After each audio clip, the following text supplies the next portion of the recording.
22 से 24 अगस्त 2026 को ये वो प्रदर्शनी लगाई गई है सूचना विभाग की तरफ से। और ये वो ऑडिटोरियम है जहां पे सूबे के मुख्यमंत्री योगी आदित्यनाथ शिरकत करेंगे।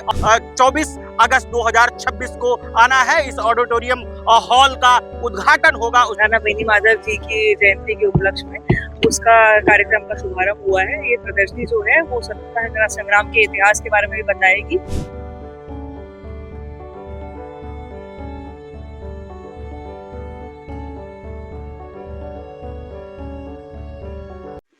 राणा बेनी माधव भगत सिंह जी की जयंती पर 22 से 24 अगस्त 2026 को ये वो प्रदर्शनी लगाई गई है सूचना विभाग की तरफ से। और ये वो ऑडिटोरियम है जहां पे सूबे के मुख्यमंत्री योगी आदित्यनाथ शिरकत करेंगे और तमाम सारे उत्तर प्रदेश के मंत्री। और अगर मैं बात करूं तो जिला प्रशासन लगभग 3 से 4 दिन से लगातार जो है इसकी देखरेख कर रहा है। और जिस तरीके से यहाँ पर सूबे के प्रधान यानी कि योगी आदित्यनाथ को 24 अगस्त 2026 को आना है। इस ऑडिटोरियम हॉल का उद्घाटन होगा। उसके साथ साथ उनकी प्रतिमा लगाई गई है बरगद चौराहे पर, उसका भी लोकार्पण करना है। ऐसे तमाम सारे कार्यक्रम और जन संबोधन, ऐसे तमाम सारे कार्यक्रम सूबे के मुख्यमंत्री योगी आदित्यनाथ का लगा है। उसी के संदर्भ में राणा बेनी माधव भगत सिंह की ये 22 से 24 अगस्त को एक प्रदर्शनी लगाई गई है जो कि सूचना विभाग से लगाई गई है। उनके द्वारा जो है क्या है, मैं पूरा एक बार पढ़ के दिखाऊंगा। राणा बेनी माधव भगत सिंह जी की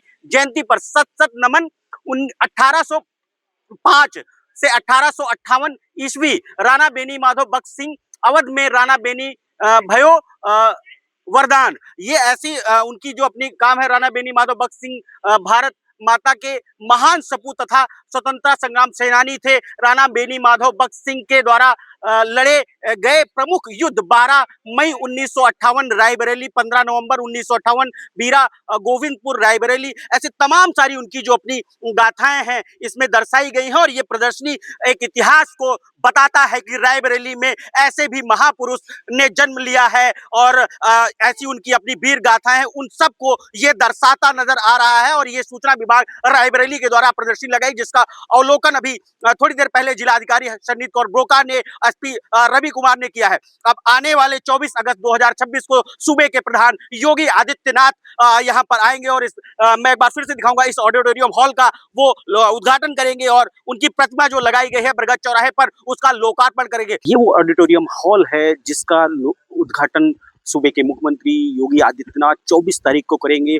और इसकी क्षमता अगर मैं बात करूं तो ये वो देख सकते हैं आप कैमरे में, ये वो दृश्य है और ये वो व्यवस्थाएं हैं जो इस समिति के द्वारा इस हॉल को या सूबे के मुख्यमंत्री, यहाँ के जो जिलाधिकारी हैं, यहाँ के जो और प्रशासनिक अमले के अधिकारी हैं, उन सब ने व्यवस्थाएं करी हैं, मिलकर के इस हॉल को तैयार किया है, जिसका निरीक्षण लगभग 1 हफ्ते पहले, 10 दिन पहले से या यूं कहें कई सालों से इस ऑडिटोरियम हॉल की जो तैयारियां चल रही थी अब वो जाकर कंप्लीट कर ली गई। और इस हॉल की क्षमता जो है वो नियर अबाउट समथिंग अगर कहें तो 800 लोगों की बैठने की क्षमता है।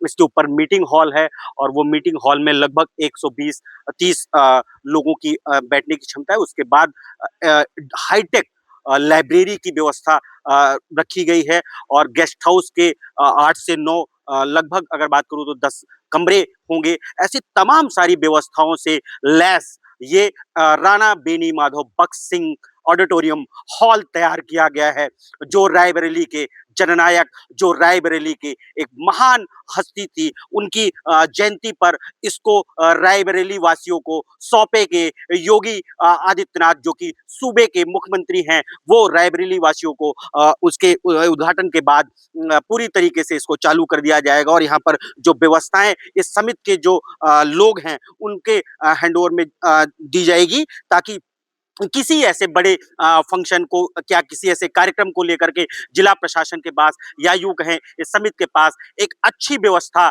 देखने को मिलेगी। मैं इधर दिखाऊंगा, ये भी देखें आप, ये तमाम सारा वो बैकग्राउंड है, ये तमाम सारी वो व्यवस्थाएं जो एक ऑडिटोरियम हॉल में होनी चाहिए, उससे फुल फ्लैश या यूं कहें आज के जमाने का 5G, मैं इसको कहने में कोई कुरेद नहीं होगा, आप आज के जमाने का 5G नेटवर्क जिस तरीके चलता है उस तरीके से लैस, आज के जमाने से लैस ये ऑडिटोरियम हॉल तैयार करके राणा बेनी माधव भगत सिंह की जयंती पर उनको रायबरेली वासियों को समर्पित करेंगे सूबे के मुख्यमंत्री योगी आदित्यनाथ। विभाग द्वारा 3 दिवसीय प्रदर्शनी लगाई गई है राणा बेनी माधव जी की जयंती के उपलक्ष्य में, उसका कार्यक्रम का शुभारंभ हुआ है। ये प्रदर्शनी जो है वो स्वतंत्रता संग्राम के इतिहास के बारे में भी बताएगी और जो यहाँ पे जन कल्याणकारी योजनाएं हैं उसकी प्रगति के बारे में भी बताएगी। कार्यक्रम यहाँ पर जो ऑडिटोरियम है उसका लोकार्पण करेंगे, उसके बाद जनसभा करेंगे। सभी बहुत लोग शामिल हो रहे हैं, सभी जनप्रतिनिधि शामिल हो रहे हैं और अवश्य रूप से बस्ती रायबरेली जनपद की जो जनता है वो शामिल हो रही है। मैम एक छोटा सवाल और लास्ट है, ये जो ऑडिटोरियम बन रहा है इसकी देखरेख किसकी जिम्मे रहेगी? एक्चुअली शासन का उसमें निर्देश है कि जो यहाँ पे जिला स्तरीय अधिकारी हैं उनके देखरेख में रहे, साथ में समिति की भी सहभागिता रहे। अब आने वाले उसमें प्रशासन चुस्त दुरुस्त है और हर एक तरीके से निगरानी सुरक्षा की दृष्टिकोण से या तमाम सारी उसकी जो अपनी पैनी नजर है वो प्रशासन ने अपनी बनाई हुई है। अब जो 24 तारीख का उनका दौरा है उसको लेकर के लगातार गतिविधियां तेज हैं। अब आने वाला वक्त तय करेगा कि ये 2027 के चुनाव को से भी इस दौरे को जो है सूबे के मुख्यमंत्री का जो राजनीति की अगर बात करें तो वो भी देखने को मिलेगी कि आने वाले समय में किस तरीके से राजनीति में भी एक हलचल सी देखने को मिल रही है। महेंद्र वीर सिंह, IBC 24 के लिए रायबरेली।